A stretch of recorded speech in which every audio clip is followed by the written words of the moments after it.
Untuk jaminan asuransi kesehatannya, BPJS-nya dibayarkan oleh pemerintah provinsi. Untuk itu, Pemerintah Provinsi Jawa Barat resmi menerbitkan Surat Edaran Gubernur Nomor 22/KS01/01/KS pada Rabu tanggal 11 Februari tahun 2026 sebagai langkah cepat untuk menjamin kelangsungan layanan kesehatan bagi warga miskin yang kepesertaan penerima bantuan iuran jaminan kesehatan atau PBIJK miliknya dinonaktifkan oleh Kementerian Sosial. Langkah strategis ini diambil guna memberikan kepastian hukum dan akses medis bagi masyarakat tidak mampu di wilayah Jawa Barat, terutama bagi mereka yang sedang dalam masa pengobatan rutin namun terkendala status administrasi kepesertaan BPJS. Dalam surat edaran tersebut, terdapat 6 poin utama yang menjadi pedoman bagi para bupati dan wali kota di Jawa Barat dalam menangani warga terdampak. Gubernur Jawa Barat, Deddy Mulyadi, meminta seluruh kepala daerah untuk proaktif membantu proses reaktivasi kepesertaan PBIJK bagi warga yang telah dinonaktifkan. Selain itu, fasilitas pelayanan kesehatan diinstruksikan untuk segera menerbitkan surat keterangan rawat atau pernyataan bagi pasien yang rutin berobat. Dokumen tersebut nantinya akan menjadi syarat utama yang dibawa warga untuk mengajukan reaktivasi status kepesertaan mereka ke Dinas Sosial setempat. Mekanisme penanganan warga juga dibedakan berdasarkan status Universal Health Coverage atau UHC di masing-masing daerah.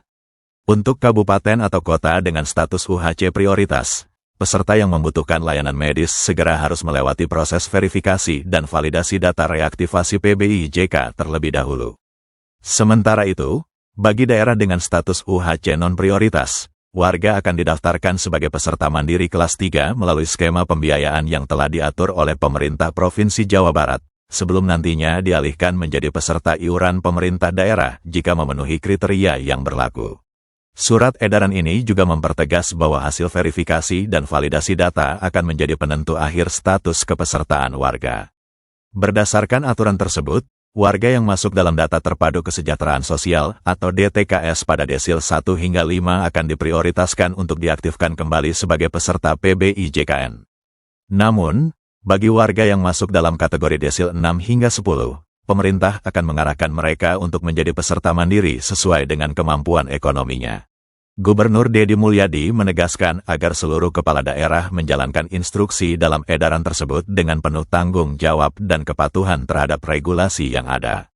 Ia menyatakan bahwa hal-hal teknis lain yang belum tercantum secara mendetail dalam surat edaran tersebut akan ditindaklanjuti lebih lanjut sesuai dengan ketentuan perundang-undangan yang berlaku.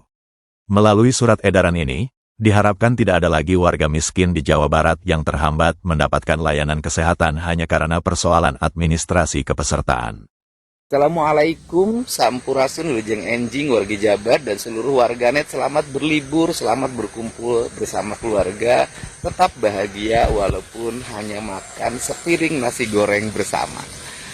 Saya sampaikan hari ini banyak sekali penderitaan yang dialami. Mereka yang memiliki penyakit kanker harus kemoterapi, talasemia harus transfusi darah, gagal ginjal harus cuci darah.